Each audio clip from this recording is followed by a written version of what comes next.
Welcome to Talking Hoosier Baseball. We are recording this on Monday, May 12th, 2025. I am Carl James, joined by Chris Feeney and Cassidy Palmer. Indiana kept up the great play from the week before, winning the rivalry series with Purdue 2-1. Both wins featured quality pitching starts. Ryan Kraft had the number 25 best game score in the country on Friday, tossing 7 shutout innings. Cole Gilley made a 1-inning scoreless relief appearance in that game and came back on Sunday to throw a quality start of his own. The one letdown of the weekend was a Saturday game that saw the Hoosiers unable to get a big hit despite having a decent number of base runners on the paths. Well, it's been a while, but Cass finally made it back to the BART for a series, and she chose a fun one. Cass, what was it like to come back to your alma mater? Oh, well, it was a lot of fun. It was so great seeing everybody.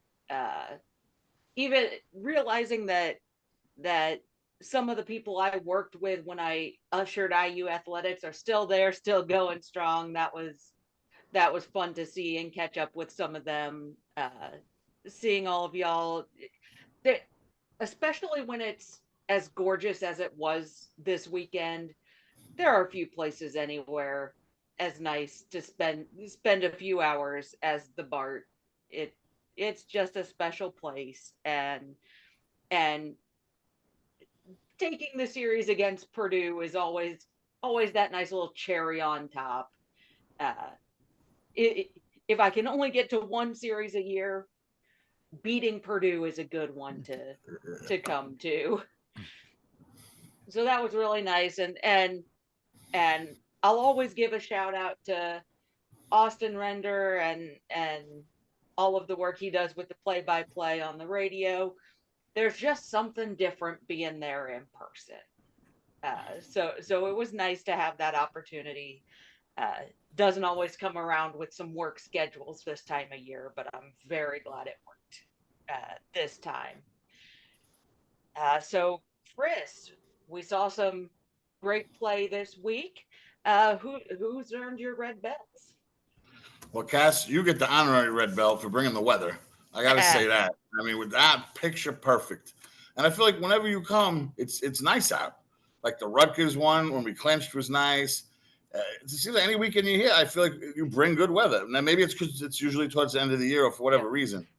But hey, you still get credit for it. Honorary red belt for Cass. That was the beautiful weather all 3 days. I wasn't able to make the third day, but it was obvious it was a nice weather day. So collect that red belt for you. Put it on the website. Put it somewhere. It's yours.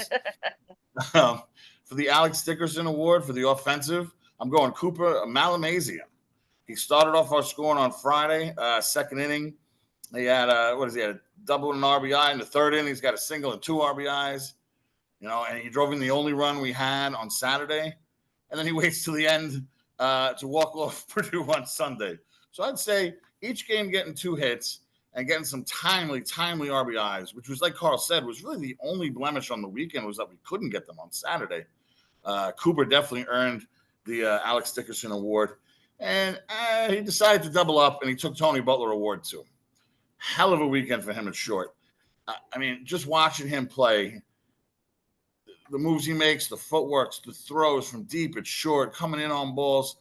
I mean, there was some spectacular, like, one-moment plays. Like Will Moore had a great play that I saw. And then you got, TC, Tyler Cerny made a great play up the middle. But for the consistency of the weekend, I gave it to Cooper Malamazian because it was just, the kid's the goods. He really is. Rocket arm, makes the plays.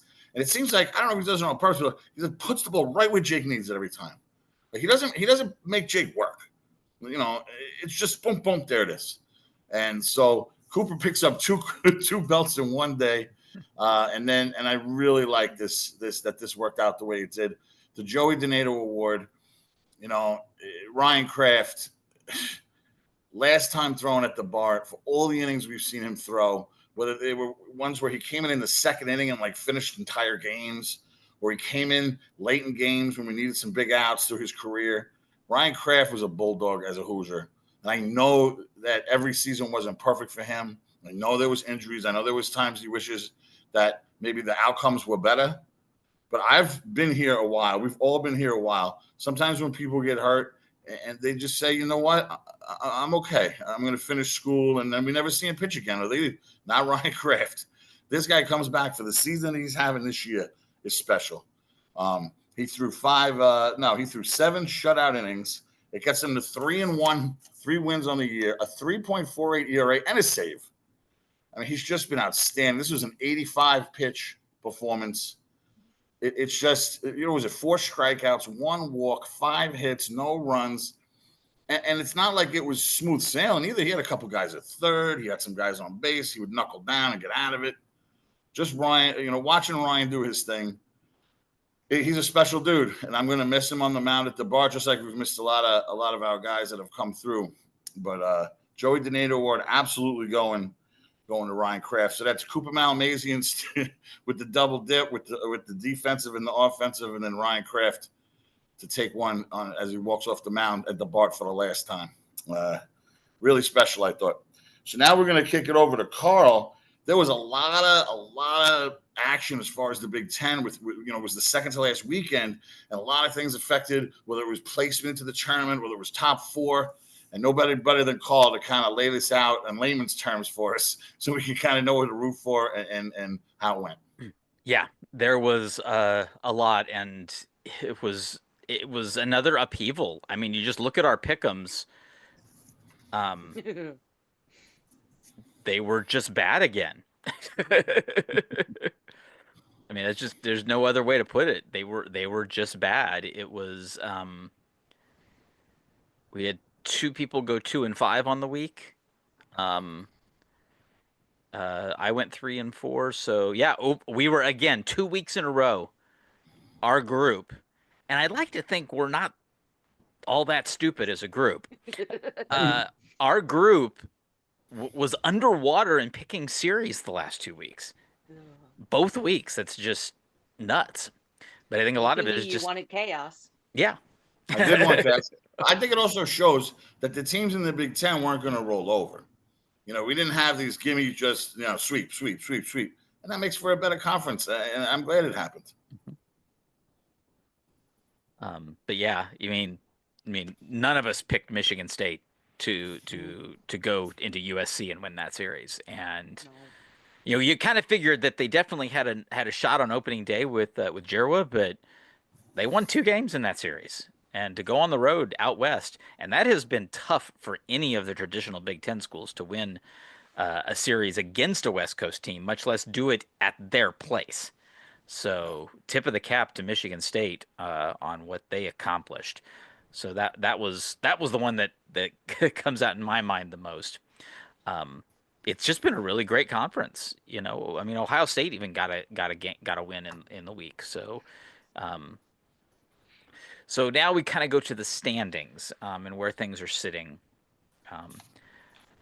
At the top, this is going to be a great finishing weekend with Oregon going to Iowa. Oregon is 2 games down, so Oregon can pass Iowa with by sweeping the series.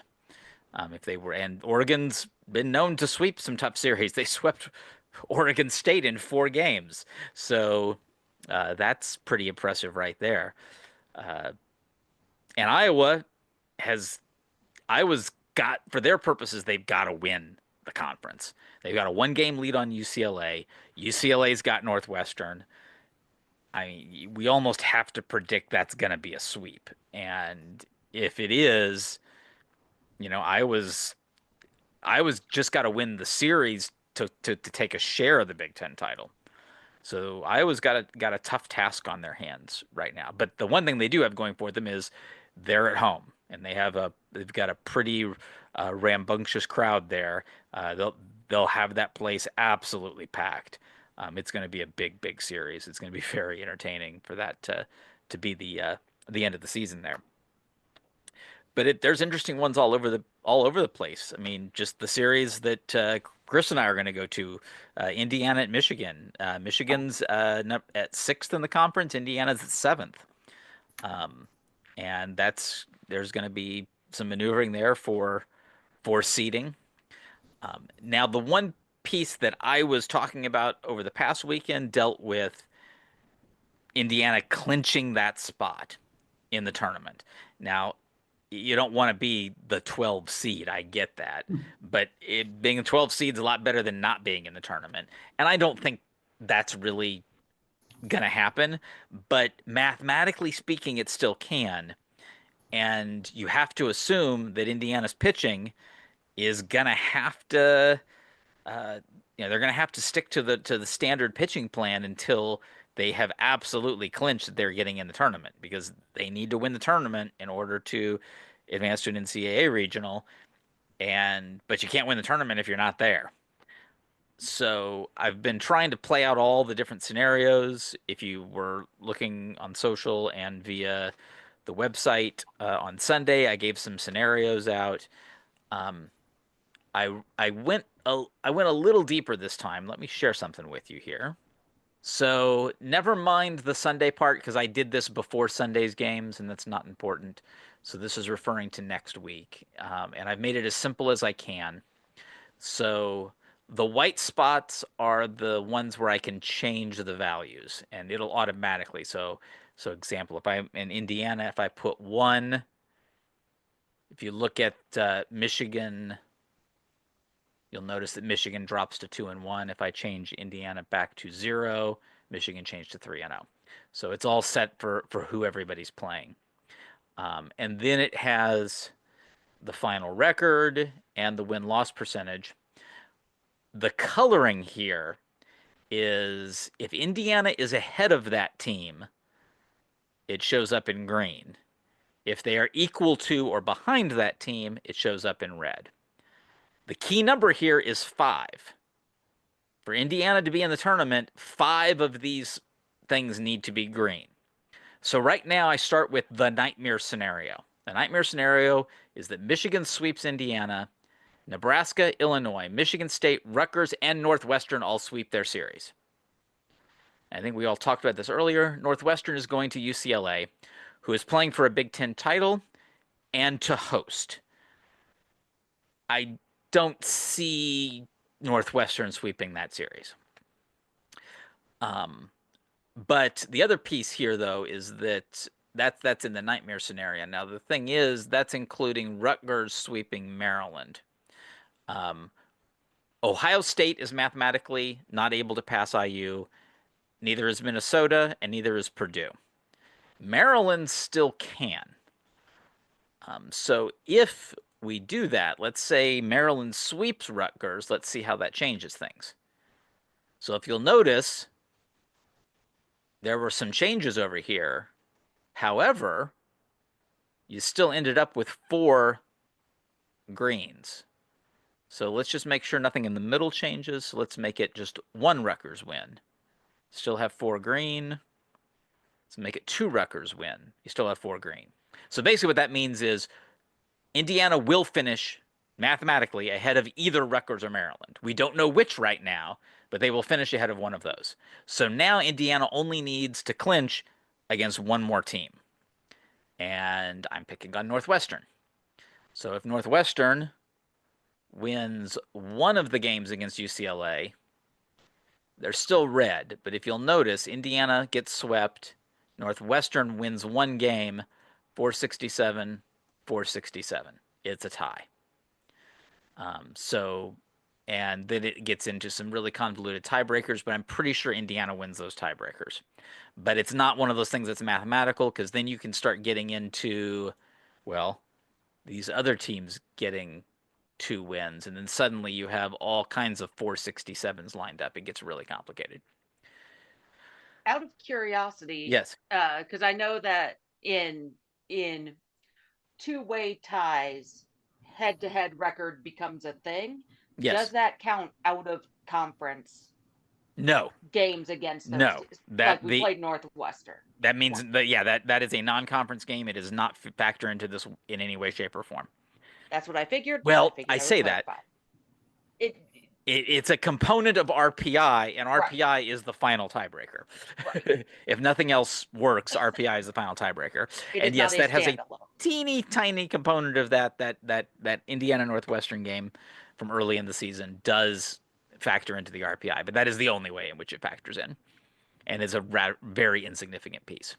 Okay, so Northwestern, let's say they win 2 against UCLA. And most importantly, let's say we're talking about Friday and Saturday. So they lose on Thursday. And then let's say Indiana goes ahead and wins Thursday night against Michigan. Oh, and sorry, bring back the rest of the nightmare. Everyone else back to, Rutgers doesn't matter. But so when you do that, so all of those are bad. And then you have Indiana just winning 1 game. That's it. And Northwestern just losing 1 game. Northwestern goes to green because Indiana is at 500. Northwestern, the best they can do is 467. So with that, Indiana clinches. So that's basically the scenario Indiana's hoping for, is that UCLA beats Northwestern on Thursday night, Indiana beats Michigan on Thursday night, and then it's mathematical. Indiana is in the Big Ten tournament for sure. No matter any other scenario, they don't have to rely on anybody else other than that one loss. Now, again, multiple other ways. Indiana wins the series against Michigan State. Against Michigan, Indiana's in. UCLA wins the series against Northwestern, Indiana's in. So there's several different ways this happens, not to mention what happens if one of these teams here ends up losing their series. That'll also add to it. So there's multiple ways. I would be beyond shocked if Indiana somehow ended up on the wrong side of this. So that part I am not concerned about. All right. And seeding, we could, technically speaking, if I'm looking at this correctly, we could be as high as 5 potentially. Yes. And then again, theoretically as low as 12. Or theoretically as low as 13. Low as 13. But 3 games to go. 3 games to go. We could be 13th and not in the tournament, or 5th. Nuts. Yep. Chaos. Yeah, but right there, I just switched Indiana from 0 to 3 wins, and boom, Indiana is in 6th. Yep. So how the Michigan series goes will depend a lot will help determine the seeding. Yeah. But I'm not know that I'm all that concerned about seeding, because you're playing in one of those early games anyway, and there just isn't. I don't know that there's really a huge, because the top 4 can shuffle all over the place in this last week. Because of that, you don't know who you match up with based on that, and in the end, that's just about matter of whose pod you get into. And I don't know that there's really. They have to worry about what pod they end up in with us. That's what they're worried about. Yeah. I will say the 6th seed playing Tuesday and then Friday is a little rough. And 8 seed as well, playing Tuesday and Friday. Yeah, for personal reasons, well, also the team might like to have Friday off. That may be a might be a thing. But other than that, right. That was the only scenario that stood out as, that'd be not the most ideal ever, but also not the end of the world. Yeah, exactly. You're gonna have to go there, and you're gonna have to beat 4 good baseball teams, 4 different good baseball teams. Yep. That's what it's gonna require, and what order you play them in, all that other stuff is, kind of less important. Yep. Google does this to me again. 2 podcasts in a row, it signs me out. Okay, I'm signed back in this time. I didn't panic as bad this time. Okay. So I do want to address one thing, because I thought this had been put to bed, but I've now seen one outlet describe it in detail, and it was even brought up on a national podcast about the possibility still of Indiana getting an at-large bid. And most of the evidence came back to, well, let's take a look at last year. Indiana had a 55 RPI, and because Scott Dolson was on the committee, Indiana got the at-large bid. And so I find so fine. It had been it'd been since the Iowa series, and I went back. It's like, you know what? I'm gonna go run my model again and just see. And frankly, the model's gotten worse since then. Um, Basically, the way I've got it is if Indiana completely runs the table, and actually it's worse than that now. Now that the Cincinnati game's been canceled, it takes away. That was a huge RPI game for Indiana. That game is gone now. That game has been canceled, so there's no game Tuesday night. So without that game, it's even worse. It's probably 60, and that is if they win 3 games in the Big Ten tournament and lose to UCLA in the finals. Best they're looking at is a 60 in RPI. And it's like, well, they were like 55 and they didn't get to the finals last year. Well, there was a couple other differences. I think there was a quality weekend in non-conference last year that national media was in attendance for. That was a big deal. That was a big piece of that whole to look at the team. They were pulled down by a couple of really bad losses. There was more wins. There were more quad one wins. There would be if they were to run the table, but the one thing they were talking about was, well, Michigan. Well, if they sweep Michigan, Michigan's not going to be quad one anymore. That's just it. They're quad one right now, but getting swept by Indiana will eliminate that from being a thing. Yes, they would beat a couple, probably get a couple quad one wins at the Big Ten tournament if that came about, but then you're looking at like 3 and 4. Mostly, though, I went through the RPI, and there's 2 things that really stuck out to me. Last year, there were like 4 teams in the top 45 of RPI that were SEC or ACC teams that did not make the tournament because of how bad they did in conference. That's not the case. The teams in the SEC that are doing poorly in conference are also struggling in RPI. Texas A&M's almost down to 60 now. So there's only one that would even be considered. And quite frankly, as long as Mississippi State wins the Missouri series, they're probably in. They're probably safe and okay because they're going to be at like 14 wins in conference. So Mississippi State's probably in at this point. And I looked at the ACC. There's nobody in the top 45 that is in the RPI top 45 that's underwater in the ACC. The other thing to look at is last year was a remarkably smooth year in that there were only 2 stolen bids. That's not typical. There's probably going to be 5 or 6 stolen bids. Water usually finds its level. So, I mean, realistically, you probably target about 4 stolen bids. There were less stolen bids than there should have been last year than a typical year. That factored into the mix. Then there's also a third piece, which is I really feel that Scott Dolson, as the AD, he's the Big Ten representative, more so than he is the Indiana representative. And he's going to have some significant Big Ten things to fight for outside of Indiana.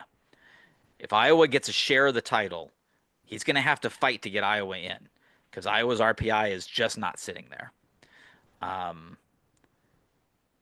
Quite frankly, Michigan and Nebraska have better cases than IU right now. Now that may change if Indiana takes the series at Michigan, but even still, Nebraska's looking at a pretty good case if they can really win out and get their RPI up. But then you also have a Big Ten that's on the bubble of hosting, and that's in UCLA. So I think Scott Dolson's biggest concerns will be getting as many teams from the Big Ten in.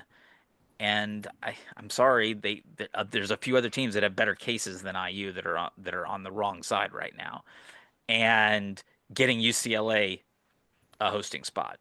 well, actually getting UCLA and Oregon hosting spots. Actually, I think Oregon's looking pretty safe to host at this point, but you've got Oregon and UCLA, potentially two hosts out of the Big Ten. I think that's going to be more of a focus for the Big Ten's representative on the committee versus uh, one team that's sitting at about 60 in RPI.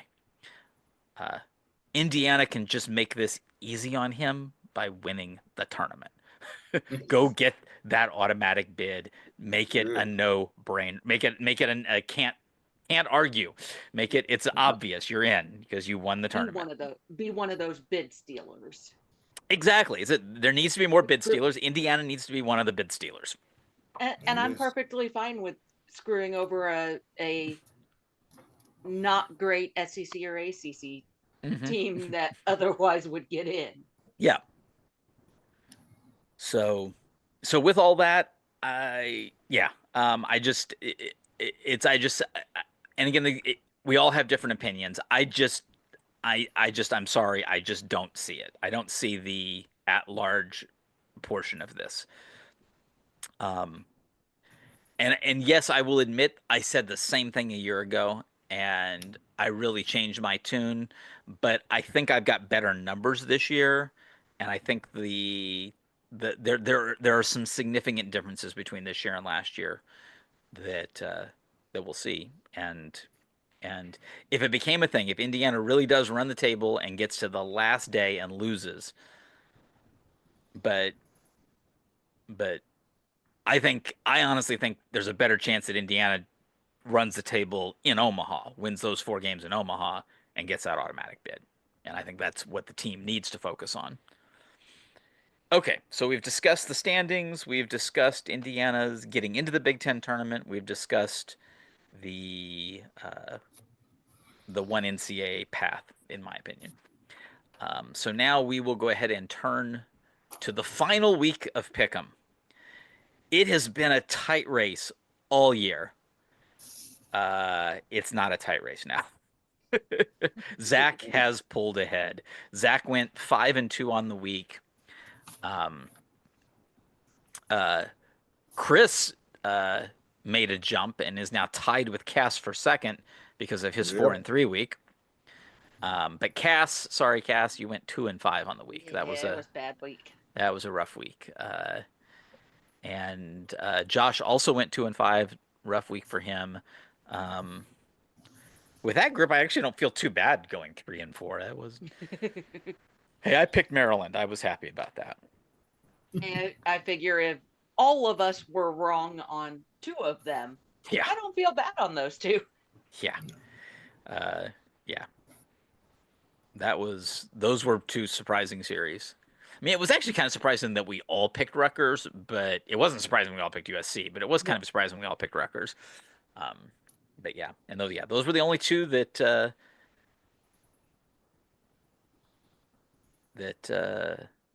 Zach picked wrong, were the 2 that we all picked. Yeah. So that's why Zach has a 4-series lead with only 7 series to go. But we will announce Zach's picks last. I have Zach's picks. We'll announce those last so that nobody can do any funny business. I've already been technically eliminated. It's very likely most of us will be technically eliminated after we announce Zach's picks, but we'll find out here to be sure. So I will go first since I am already out of it anyway. I'm picking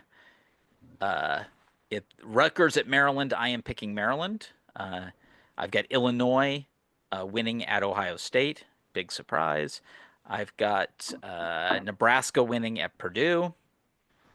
I have Michigan State taking their home series against Minnesota. I do have Oregon taking the big series at Iowa. I've got UCLA taking the series at Northwestern. And I have USC going to Washington and winning that series there. Okay, so next up, basically I'm going to go in low, in the current order right now. So next is Josh. Josh has Maryland, Ohio State, Purdue, Michigan State, UCLA, and Washington. And then in the big series, he is taking Oregon. All right, Josh is 5 series behind Zach. Okay, Chris, what are your picks? All right, let's see. I went Maryland and Illinois for the first two. Nebraska, Michigan State. Oregon, I think Oregon's going to sweep them. I think this whole thing has been, and they would hate. I mean, I would hate if I was an Iowa fan, but the whole thing will be gone. They'll get swept. They won't even make the big tournament. They won't even win the big regular season. UCLA I also have, and I have USC over Washington. So my first chance to ever finish in the top 3 since however long we've been doing this, as I've been watching here though, since we started talking about the pickups, the Knicks went from down 10 to down 5. So maybe that was a good sign for the Knicks, and maybe I could finish in the top 3 in this. So I don't know. It depends. I made up a little more ground last week, so we'll see. Cass, your picks. Okay. I am going Rutgers, and of course the series that's functionally meaningless for IU is the one that I'm like, that's a toss-up. I don't like either of them, and I don't trust either of them. So I'll go in Rutgers because I had them wrong last time. Maybe I'll get them right this time. I'm going Illinois, although I was so close to picking that Ohio State with the home field. For some reason, that's where they beat teams. Going Nebraska over Purdue, Michigan State because home field. And I mean, they just took out USC on the road, so they can do it. And Jerwa. I'm going Iowa with home field advantage. That is an incredibly tough ballpark to win in as a visiting team. So I'm going Iowa, going UCLA, and I'm picking Washington. I think that one's going to be close, but I'm giving them because home field. Okay, sorry, I messed something up when I was recording this. So, okay, can you go back to Nebraska? Yep, I'm doing Nebraska at 2. Okay. Michigan State, mostly because home Right. field advantage, Jerwa, all that. Iowa, Okay. because home field advantage. Okay, I've got it. UCLA, and Yeah, I've got you now. Okay. Sorry, I just want to, because I want to be able to announce if we have a winner. So, which we may very well. Let's see here. Okay, so let me pull Zach's picks off to the side. All right. So Zach has a 4 series lead. So he would need to be different than either Cass or Chris in 4 series, or Josh with 5 in order for this to still be a contest. He is taking Maryland, Illinois, Nebraska, Michigan State, Oregon, UCLA, and Washington. Dang, Okay, I'm out. so Cass has 3 different. I have 1 different. I had 3. 2 different. Oh, I thought you had 3 different. Nope, just 2 different. And yeah, you said, Chris, you only have 1 different. Yep. And then Josh. Oh, I see. You're right. Cass, me and you have 3 different. Yeah. So we got a battle there for second place, but Zach is our Big Ten Pick'em champion. So Jeez. congratulations Congrats, to Zach. He He's the new clinches guy. it a week early. Yes. He gets the rest of starters for the playoffs. Oh.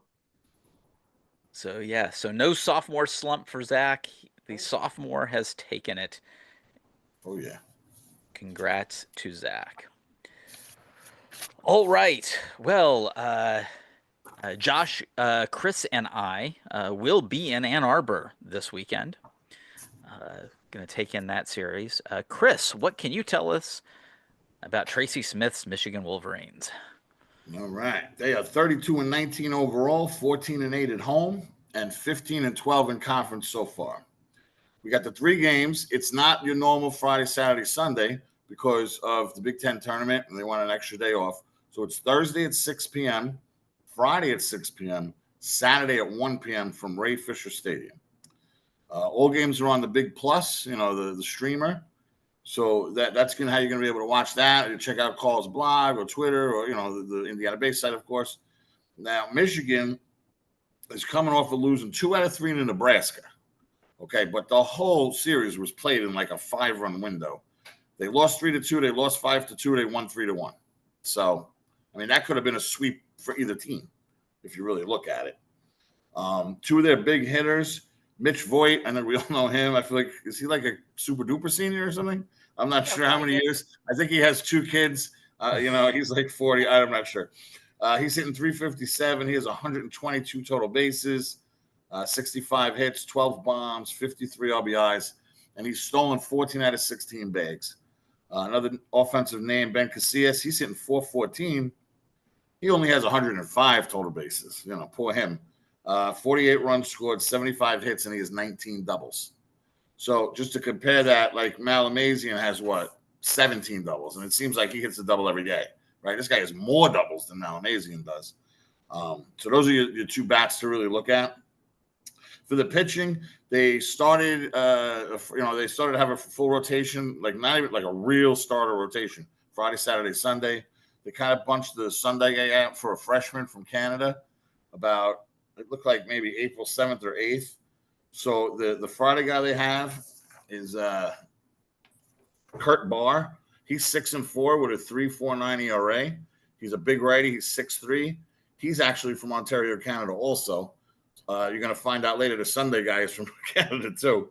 And these guys average like 6 innings a game, 7 innings a game. Like they're real starters. It's not like, the college way now. Their Saturday starter, David, I'm going to pronounce it Lally Jr. His last outing, he threw 101 pitches against Nebraska. He pitched into the 9th inning. He got an out. He did lose the game, though. That was one of those close ones we were talking about. He's a big fella, 6'5", 215, got the heater. Good slider, they said. He's 4-4 with a 4.52 ERA. And then the Sunday guy, the one they made the switch on, he had already been 4-0 coming out of the bullpen. And this is actually Tate Carey. He's from Ontario also. We thought he was going to be coming. He was on Will Moore's team that came and played us at the BART. And I remember Coach Mercer being excited that we were going to get to face this kid because he's legit. But then he went to some like other thing, and he didn't get to play against us. But this guy seems legit. He's 8-0 now because he's got the 4 wins out of the pen. And since he's been put in the Sunday spot, he's 4-0 with a 3.49 ERA. So, they've got arms. They've got big arms. They've got guys that can go deep in innings. This is going to be a challenge. We got to get him out of there. We got to lengthen them. We got to take pitches. We got to use our approach. This is not going to be an easy series. Teams are very similar. When I started looking at the schedule, like we both got swept by Iowa. We both took a series against Purdue. We both lost a series to USC. We took one from UCLA. They took one from Oregon. So really, the biggest difference is why they're ahead of us is because they won their Illinois and their Penn State series, and we didn't. So even coming down to just those 2 Sunday games makes a big difference. Weather looks good. Does it ever? 79 on Thursday at first pitch, 83 on Friday, 75 on Saturday. So, if you're in town, if you're close by, this is going to be some baseball weather to come check it out. The last times you could see the Hoosiers play before they're in a tournament setting. Couple other things about the team. They have 6 guys that have 10-plus doubles. They have 4 guys with power bats. They didn't have to 10, but to 8 home runs. So, and it's Tracy Smith. They're fundamentally sound. That they're going to be taught the game well. They're going to have good baseball IQ. They're going to run the bases well. They're going to make the cutoff to the right guy. These are all things that are going to happen. So, pressure is going to be on us to play that same way, But Mercer could still send everybody. That's okay. I say send everybody. Let Coach send the whole series. I think we really should. Nah, but Michigan's a good baseball team, right? And I think they've played better than us this year. The stats say it. But now's our chance to go head to head with them, right? And now, if the whole season is going to come down to this podtastic Big Ten thing, why not go in there on fire? Why not go in there after beating these starters who can go 7, 8 innings, right? Do through 101 pitches. That's big time. We ain't gonna. When's the last time one guy threw 101 pitches into the ninth inning? It doesn't happen, So it was impressive to even just do the research on these guys. I mean, I don't like Michigan. I'm not a Michigan guy, but this is a baseball team, and this would be a great start and a great get ready for this podtastic Big Ten tournament. If you're going to the games, some Michigan alumni you might run into. I don't know if you guys are familiar with Full House, but if you remember Joey, Michigan alum. Okay, I can't speak for Uncle Jesse, but Joey could be there. For those swimming enthusiasts, Michael Phelps is a Michigan alum, so he could be at the games this weekend. And Rich Hall and Jim Abbott. I know Carl knows Rich Hall, but Jim Abbott could also be at the games. And 2 current major leaguers before I wrap it up: Jake Cronenworth of the Padres, Jeff Criswell of the Rockies. All right. Okay. So let's now kind of turn into our overall discussion. And as I've been doing lately, I'm going to pick on Cassidy. So the pitching staff for IU is really coming together over the past few weeks. Cass, how encouraging is this to you? I mean, to me, the newer consistency in the pitching staff means that this team's ceiling becomes what can the bats do? And given the power in these bats and how well they've hit for the large chunk of the season, that's great going into Big Ten tourney. That we know that this team can hit the best of them. They have hit some of the best pitchers in the conference. Some of them the best pitchers in the country. So if that becomes the new measuring stick, that's huge. If it's the pitching staff's not going to give up more than 4 or 5 runs in a game, I, by and large, trust this offense to generate at least 6 runs each game. We've been saying it for years. That magic number is 6 or fewer runs from the pitching staff, and they've been doing it lately.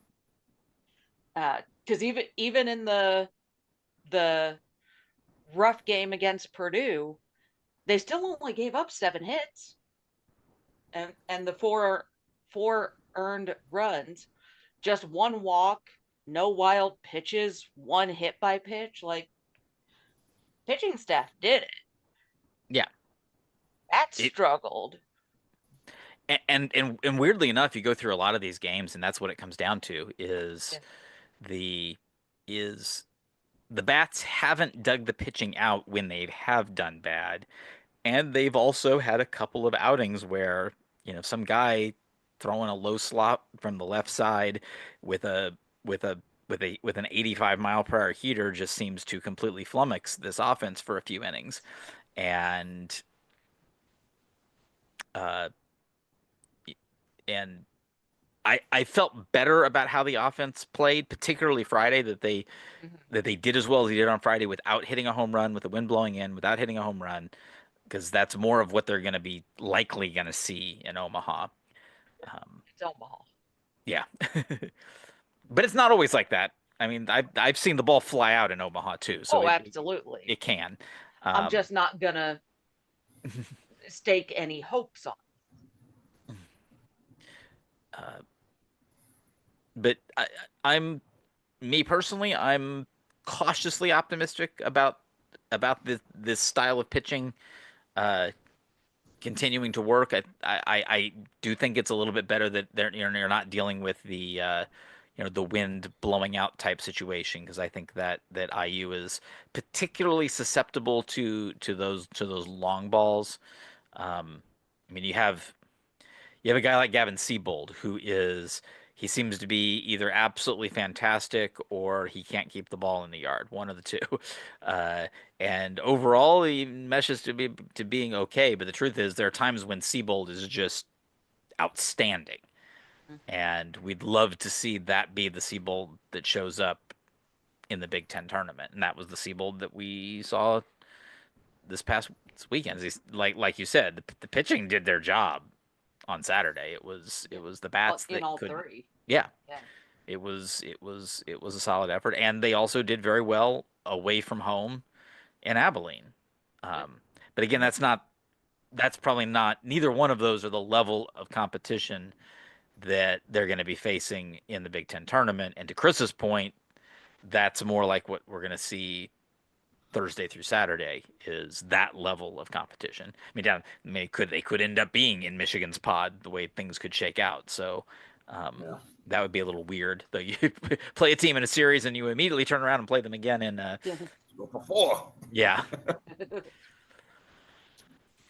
Chris, your thoughts? Well, I mean, I think Cass nailed it. The pitching just did the thing. Jared had put out, whoever part of the media team put it together, 1.80 ERA for the weekend. I mean, you think you would sweep that series, but we did leave a lot of guys on base. Several times, more than one runner. Was it second and third? Where was it less than 2 outs? We were susceptible to that. And whether it was strikeouts or ground outs, we just didn't get it done. But the arms were not, and the arms have taken a lot of heat, this season. And some of it was warranted, some of it was. You're going to give up a 6th inning in the 3rd inning, 8 runs in the 4th. That was not this weekend. They pitched well. Just Saturday, just couldn't get the hit. And learn from it, move on. I'm glad the bats certainly showed up on Sunday, especially late. And we just go at it. I mean, this is it. This is the season. It's what it's come down to. I would hope they're going to take this weekend very seriously. I wouldn't look at it as, meaningless. It's what happens in the Big Ten. I don't know if you can turn it on and off that quick, and I wouldn't try. I would want them super focused for these 3 and then just roll the momentum into the Big Ten tournament. Yeah, where I could see a letdown happening is not from the way the players are playing, but it may be how the pitching is deployed. There may be some decisions to not push guys simply because they need to save their arms for early the next week.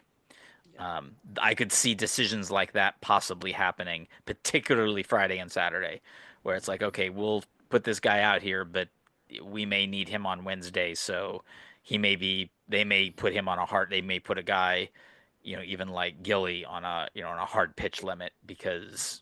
Well, but I wouldn't be emptying benches out and stuff. I wouldn't be like, this isn't a participation trophy weekend. Oh, I would offensively, no. I'm strictly talking about pitching. And there's also maybe a need to possibly roll the dice on some guys that they haven't used in weekends. And that's my biggest frustration with not having the Cincinnati game, because Cincinnati was in fact a better opponent than the Big Ten competition Indiana's been playing lately. Right. It really would have been nice to see Darren Swanson get a crack at that offense. That's my biggest disappointment in losing that Cincinnati series, is that Swanson doesn't get that shot. And that may mean that they're going to have no choice but to give Swanson a shot against Michigan, just to see because he struggled a little bit when they tried to use him in Big Ten play. I'd be curious to see what it's going to be like if they use Swanson, which also could come into play if Indiana ends up in Oregon's pod, because Oregon has a massive Achilles heel, and that is they do not do well off of left-handed pitching. So every lefty for Indiana may have to come into play, but also if it comes out to, well, maybe if it turns out that they're not in Oregon's pod, Indiana wins their pod and has to play Oregon on Saturday, that may be a situation in which Darren Swanson may need to see action. So there's some things that could be interesting, and I think they may want someone like Swanson to get a shot in Michigan. So I also could be completely wrong, but yeah. Well, I was gonna say, do you think that? So say IU comes out, does their thing on Thursday, gets the win, and UCLA beats Northwestern. Mhm. Do you think that I'm not going to say that they're throwing any other wins out the window because the goal is always to win. But do you think we start seeing a few different pitching deployments than we otherwise would Oh, to get absolutely. some of these guys that time? Yeah, and all you got to do is go back to 22. The Iowa series, the series at Iowa in 22 was and at no point in that series did they have it locked up. Yeah. It was not a guarantee, Yeah. and they did it anyway. Now, they had less options than this team does. This is a deeper pitching staff than that pitching staff was. That pitching staff was a little bit better at the top. I mean, that was Jack Perkins. Right. You had that was I'm not to say anything bad about the current, but I'd say the overall depth and that the size of that second tier group is a lot better now than it was, because it was, basically you had Perkins, Bremer. I mean, you still had Yoho wasn't really completely Yoho yet at that point. And we were just starting to see the really good Bothwell on occasion at that point. So it was, and there just wasn't a lot after that.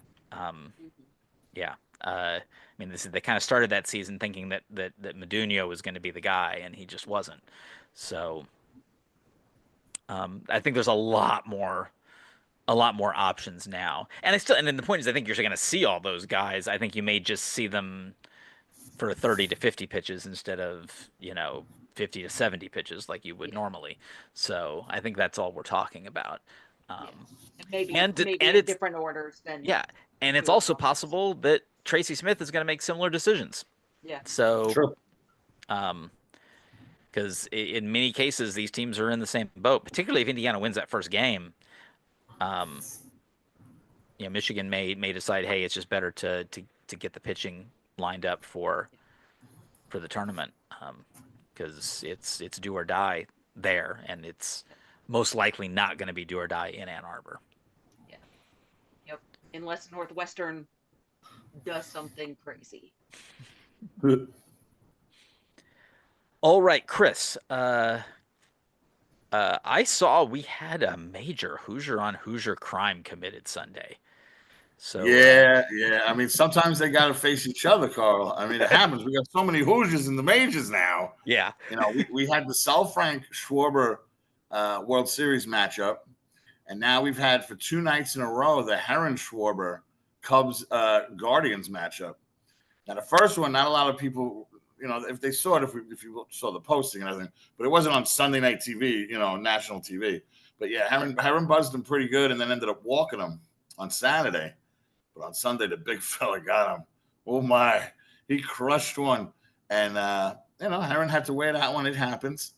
But and listen, just the fact Josh put it in the text there, like, can you believe this is even happening?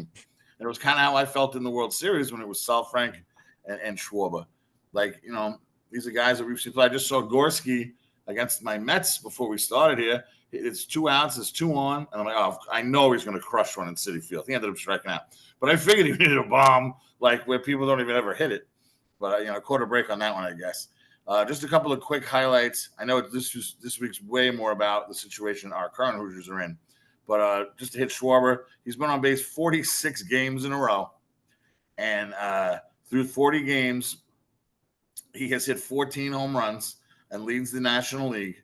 And the year that Clue led the National League through 40 games, he had 13 home runs. So there is a chance that Schwarber can pass his record. Let's see. Cade Bunnell got a promotion to AAA. And then we watched Malamazian walk off Purdue. I remember Bunnell doing that on like a midweek game and then walking off Purdue in like an extra innings. That was beautiful. Gabe Bierman, 13 consecutive innings now without giving up a run. I think we realize he's in the wrong league because he never gives up any runs or hits. Connor Foley, 4 innings, allowed just 1 hit. Nick Mitchell and Scott Efros started rehab assignments. So hopefully we see them back on the field soon. And we have 2 young men, well, they're getting a little older now, but that continuing the fight, continuing the dream, playing some independent ball, Tommy Summer and Braden Scott. And I just think it's great that these guys continue to just fight through. We saw Tommy Summer playing the WBC. Braden Scott's been playing for the Evansville Otters for a bunch of years now. And just you know what? You're not in the major leagues. You're still playing baseball. You know, when it's your early 20s, when you want to go be an accountant, like you're playing ball. I think it's great. And sometimes I get more of a kick out of telling you that they are still playing independent ball than a guy who's been sitting in high rookie A and probably should be in AA. So those are our little pro Hoosier update. I hope we have some more, positive current Hoosier baseball news next couple of weeks. Let the season extend a little bit longer, and then we can focus more on the pros, maybe a little highlight podcasts or something during the season. During the off season. Well, let's focus. Let's do what we have to do in Michigan. Take it into Omaha. Why not us, right? There's plenty of times we go to these Big Ten tournaments and we're like the 2 seed or the 4 seed. We never win, right? And then it's some rando Ohio State team who was like the 8 seed that wins it, or some team that wasn't even supposed to, and they win it. Maybe this is our year to just win it. We weren't supposed to. All right. And then after the season, once we do get to that point, this is going to be one of the more interesting draft summers that we've had in a long time. So we'll be looking forward to that as well. Top pick, first round. He could go anywhere. I've seen him draft DT anywhere from, say, 6 to 26. Mm-hmm. So there's a large gap there. Maybe second round. You never know. But just knowing that we have a guy named Corbin Dickinson coming out of nowhere, KD could be a top 3 round pick. Yep. That's what people are saying. Yep. And to think the guy was a pinch runner for Louisville last year. They got a lot of good pinch runners that Vanderbilt and Louisville. But no, KD has been great. Big time draft. We'll see where our guys go, and it's just so fun to just follow them through. I ran into the Tibbetts family at the BART this weekend, and his parents said he likes it. Some guys get to the minors, they don't like it. It's the first thing I always ask a parent: how does he like it? But sometimes they just feel like, alone and in the buses and they're not with their friends. So they've been playing ball with their friends for the past 8 years. Mm-hmm. And now they're in Sawtucket, Moortucket on a bus, and the language can be a barrier in some of these low minors. There's not too many English speaking folks. So I always check on it. How does he like it? And I heard Brock eating it up, loves it. He's got a couple of good teammate buddies and just loves playing ball. So it's really fun to watch these guys as they move on. Excellent. All right. Well, Chris, I will see you in Ann Arbor. Cass, it was great to see you this past weekend. And we may hopefully do a little high five as you're coming to Omaha. Yes. Fingers crossed. Fingers crossed that will happen. So thank you for listening to this episode of Talking Hoosier Baseball. For more on Indiana University baseball, hit up iubase.com. For Cassidy Palmer and Chris Feeney, I'm Carl James, and congratulations once again to Zach Horwitz on his Pick'em championship. And while it won't be this season anymore, we will definitely at some point see you at the BART.